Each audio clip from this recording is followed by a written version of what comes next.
Sebetulnya setiap manusia itu dengan keadilan Allah Subhanahu wa Ta'ala. Sebelum saya jawab soal kesurupan, kerasukan, sebetulnya setiap manusia itu dengan keadilan Allah Subhanahu wa Ta'ala, di dalam dirinya ada 4 kekuatan.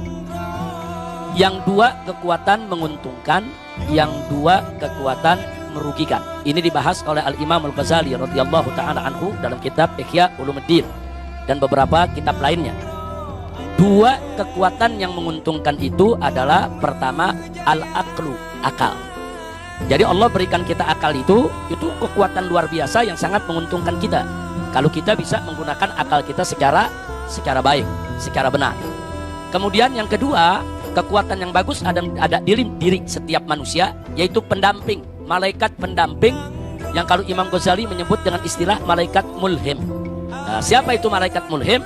Malaikat yang tugasnya memberikan bisikan-bisikan ilham, bisikan-bisikan kebaikan kepada kita. Jadi suka memberikan bisikan, ayo sedekah, ayo berbuat baik, ayo sholat malam, ayo. Nah itu juga kekuatan. Kenapa Allah kirim ini ke malaikat mulhim, mendampingi kita untuk membantu akal kita. Nah, jadi sebelum berbuat sesuatu, makanya pikirin dulu, beri kesempatan kepada akal berpikir. Nanti akal dibantu dengan bisikan-bisikan ilham dari malaikat yang ditugaskan Allah. Insya Allah kita tidak sembarangan berbuat. Nah itu 2 kekuatan yang positif. Nah, 2 kekuatan lagi kebalikannya, yang negatif. Yang pertama adalah kekuatan an-nafs, kekuatan hawa nafsu, syahwat. Nah, itu ada di dalam diri kita. Nah syahwat ini, nafsu ini, hawa nafsu ini, itu sifat dasarnya adalah ammaratun bisu, selalu menyuruh berbuat yang jelek. Nafsu itu selalu, yang namanya nafsu itu sifat dasarnya, kalau orang kita bilang tabiatnya, itu selalu mengajak berbuat buruk, berbuat yang tidak baik. Nah nafsu ini dibantu oleh setan pendamping, qarin. Nah, biasanya disebut qarin. Itu namanya setan pendamping. Setan pendamping ini yang menghembus-hembuskan, memberikan bisikan kejelekan untuk memberi semangat kepada hawa nafsu agar berbuat sesuai dengan keinginan syahwatnya. Nah ini kalau kita ikuti, rusak kita punya kehidupan. Nah jadi sekali lagi, Allah ini maha adil. Untuk menghadapi hawa nafsu, Allah berikan kita akal. Untuk menghadapi setan qarin tadi, pendamping, Allah berikan malaikat mulhim. Nah 4 kekuatan ini, dua-dua ini akan bertempur seumur hidup dalam diri kita. Nah, bukan bertempurnya cuma di bulan ini bulan itu. Setiap saat, setiap hari 4 kekuatan ini bertempur dalam diri kita. Kalau akal dan malaikat yang menang, kita jadi orang baik. Kalau nafsu dan setan yang menang, kita akan jadi orang yang tidak baik. Na'udzubillah min dzalik. Nah sekarang pertanyaannya, bagaimana caranya supaya akal dan malaikat menang? Sebab ini kekuatannya sama-sama kuat. Nafsu itu kalau udah bertempur, dia nggak pernah mundur. Kalau udah maunya. Dia alot.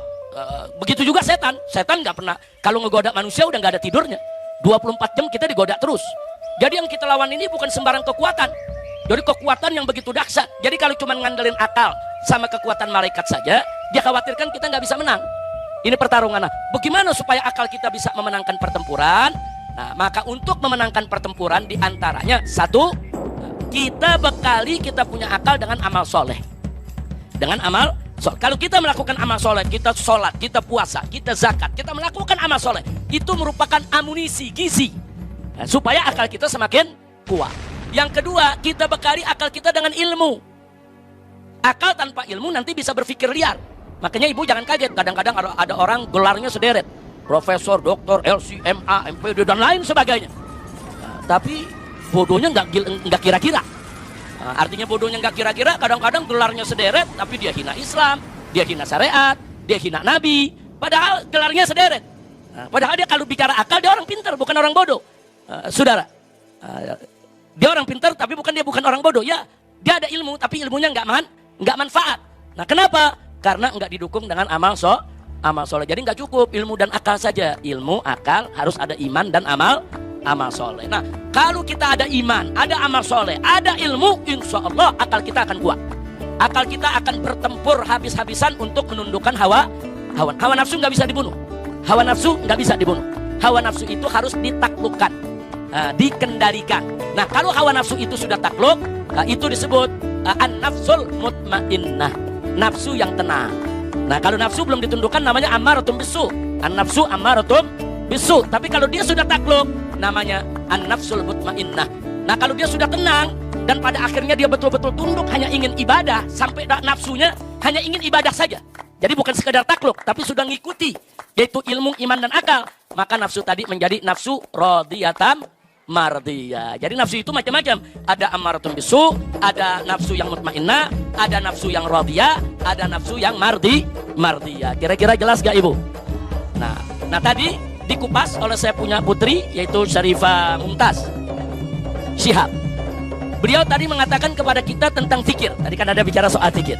Nah, dan beliau tadi, saya punya putri ini, Mumtaz, menyampaikan satu ayat firman Allah yang berbunyi, ala bidzikrillahi tatmainnul qulub. Nah, jadi ingat bahwa zikir kepada Allah itu bisa menenangkan hati. Jadi zikir kepada Allah itulah sebagai amunisi akal kita dalam bertempur menaklukkan hawa nafsu. Semakin bagus zikir kita, semakin banyak, semakin berkualitas, akal iman kita akan semakin kuat dan hawa nafsu tidak akan pernah bisa untuk menguasainya. Nah, kira-kira jelas ya. Nah, sekarang kita cerita soal kemasukan jin, kesurupan. Jadi jangan kaget kalau ada jin itu bisa masuk ke diri kita, karena dalam diri kita udah ada temennya. Kan udah ada temennya tadi. Setan apa namanya? Setan korin. Saudara, jangan kaget kalau ada jin dari luar mau masuk ke dalam tubuh kita. Kalau setan korinnya kuat menguasai kita. Kalau setan korinnya menguasai kita, dia tinggal buka pintu, jin yang mana juga masuk dalam diri kita ya, ikhwan. Na'udzubillah min dzalik. Maka itu jangan buat setan korin ini punya pintu untuk mengundang jin lain menguasai diri kita. Nah makanya kalau kita nggak meninggalkan sholat 5 waktu, zikir kita kuat, kita baca rotib, baca hizib, baca wirid, insya Allah tidak akan kesurupan, tidak akan kerasukan, tidak akan kemasukan jin yang lain manapun. Sebab jin akan merasa kepanasan manakala masuk ke dalam tubuh kita, sementara diri kita banyak berzikir, banyak wirid, dan nggak pernah meninggalkan sholat. Kira-kira jelas Ibu ya? Dan Ibu tadi sudah betul. Kalau ada keluarga kita yang kelihatannya berbeda, seperti dianggap kemasukan jin atau kesurupan, sudah betul. Ruqyah, yaitu dengan membacakan ayat-ayat suci Al-Quran. Ada ayat-ayatnya, ada bagian dari surat Al-Baqarah, ada bagian dari surat Al-Jin, ada bagian dari surat-surat lain. Dibacakan. Itu cara Ibu sudah betul. Hanya saja kalau Ibu merasa meruqyah anak Ibu tidak berhasil, cari orang yang pandai ruqyah yang bisa berhasil. Biasanya ahli-ahli ruqyah yang kita cari yang akhlaknya bagus, bukan sekedar dia bisa baca aja, bukan. Maaf, ahli ruqyah kalau nggak bertakwa kepada Allah, nanti bisa juga ngambil kesempatan dalam kesempitan. Nah itu yang kita mesti waspada. Cari ustadz atau ustadzah yang baik, yang akhlaknya bagus, yang memang dia tahu cara meruqyah. Kita utus anak kita untuk diruqyah oleh yang bersangkutan. Boleh. Jadi ilmu ruqyah itu adalah ilmu yang diajarkan oleh Nabi kita Sayyiduna Muhammad Sallallahu Alaihi Wasallam. Nah sekarang pertanyaannya, bagaimana kalau kita minta doa kepada habaib, kepada kiai, kepada ustadz? Boleh, itu ajaran Nabi. Jangankan kita Bu ya, Nabi alaihi salatu wassalam suatu ketika Sayyidina Umar Ibnul Khattab radhiyallahu ta'ala anhu pengen menunaikan ibadah umrah. Nah, saat itu Nabi nggak pergi umrah, Sayyidina Umar yang mau umrah. Apa kata Nabi kepada Sayyidina Umar? Nabi mengatakan kepada Sayyidina Umar, la tansani fit du'a ya ukhay. Jangan kau lupakan aku dalam doamu, wahai Umar. Subhanallah. Wahai saudaraku Umar, jangan kau lupakan aku dalam doamu. Padahal kan Nabi nggak butuh doa dari sahabatnya, Nabi nggak butuh doa dari umatnya. Nabi udah dapat limpahan rahmat luar biasa dari Allah. Tapi kenapa Nabi masih nitip doa? Nah, jangan lupa ingat-ingat kita dalam doa ente. Nah ini makanya di sini perlu kita tahu bahwa Nabi dalam hal tersebut bukan butuh daripada doa kita, tapi Nabi mendidik dan mengajarkan kita. Kalau ada orang pengen umroh, minta doanya. Kalau ada orang pengen haji, minta doanya. Kalau ada orang-orang yang ingin musafir, doanya gobol, minta doanya. Nah kalau Nabi aja minta doa para sahabat, kenapa kita sombong gak mau minta doa? Jadi minta doa kepada orang lain, Ibu, itu ajaran Islam. Siapa bilang kita gak boleh minta doa? Boleh, minta doa kepada ustadzah, minta doa kepada ustadz, minta doa kepada habaib, minta doa kepada kiai, minta doa kepada orang-orang soleh. Tapi jangan lupa, sebetulnya ada doa yang gobol di rumah kita yang Allah gak bakal tolak, yaitu doa ibu kita. Jangan kita repot nyari-nyari doa ke sono kemari, keliling ke sana kemari, ibu kita lupakan di samping kita. Padahal kita punya ibu, kita punya ayah yang ada di rumah kita, doanya untuk anak nggak ada hijab. Nah, jadi sekali lagi sebelum kita keliling doa kemana-mana, minta dulu doa kepada ayah dan ibu. Insya Allah, mudah-mudahan anak ibu Allah kasih sehat, sembuh, dan ibu-ibu di sini nggak usah khawatir dengan hal-hal yang sedemikian rupa. Semua bisa kita atasi, yaitu dengan jangan tinggalkan sholat 5 waktu, jangan tinggalkan puasa Ramadan, jangan berbuat maksiat. Dan ada waktu-waktu tertentu Nabi memberi isyarat, kalau maghrib tutup pintu rumah, masukkan anak-anak ke rumah. Itu ada hadisnya. Nah, jadi kata Nabi jangan anak-anak itu dibiarkan berkeliaran di luar. Kenapa? Karena saat itu setan lagi lalu lalang, jin lagi lalu lalang. Itu ada hadisnya ibu. Nah jadi kalau anak-anak yang suka keluar maghrib main, ya hati-hati aja. Kalau dia kesambet, dia sawan, dia kesurupan, ya pantas saja karena nggak melaksanakan ajaran ibu. Pokoknya kalau udah azan maghrib, masukin itu anak cucu semua ke dalam rumah. Udah jangan ada yang keluar. Tutup pintu rumah, suruh dia sholat maghrib, suruh dia ratiban, suruh baca Quran, paling enggak sampai isya. Nanti maghrib sampai isya, TV, radio, apa semua matiin. Jangan ada yang berbunyi. Dulu di Jakarta begitu bu.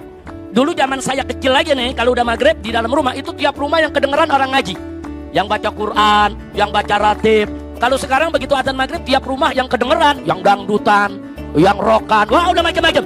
Nah ini mesti kita rubah. Insya dari maghrib tutup, tunjukkan diri kita sebagai masyarakat Islam. Masyarakat Islam itu bagaimana? Oh maghrib sholat, kunci pintu, masukin anak-anak kecil. Jangan sampai anak kita kena gangguan setan atau jin yang ada di luar rumah ketika itu. Ini Nabi yang ngajarkan, suruh masuk itu anak-anak ke dalam rumah. Nah karena itu ibu jangan dikit-dikit kalau kita ngomong begitu orang tua, wah itu takhayul, wah itu khurafat. Enggak, ada hadisnya. Kalau anak kecil disuruh masukkan setiap maghrib. Kira-kira jelas ibu ya? Mudah-mudahan kita semua, ibu-ibu, putra-putrinya semua dijaga oleh Allah. Dijauhkan dari iblis yang terkutuk, dijauhkan dari gangguan setan, gangguan jin, dan dijauhkan dari gangguan ain. Ibu, di dalam hadis itu ada yang namanya gangguan ain. Ain itu, penyakit ain itu, makanya kalau ibu punya anak atau cucu yang lucu, yang bagus, jangan terlalu sering dipertontonkan depan orang. Hati-hati, nanti ada orang punya kekuatan mata yang bagaimana itu bisa menimbulkan penyakit di anak kita. Nah kemudian kalau anak-anak kita dipuji orang, anaknya bagus, cucunya pinter, jangan lupa katakan Masya Allah. Nah, katakan Masya Allah. Supaya apa? Masya Allah itu untuk mencegah jangan sampai anak kita kena omongan orang. Itu akhlak Islam. Nanti insya Allah di majelis ini kita tunjukkan bagaimana akhlak-akhlak Islam itu yang seperti tadi, yang orang pikir itu bid'ah khurafat, ternyata ada dalilnya dari Nabi kita Sayyiduna Muhammad sallallahu alaihi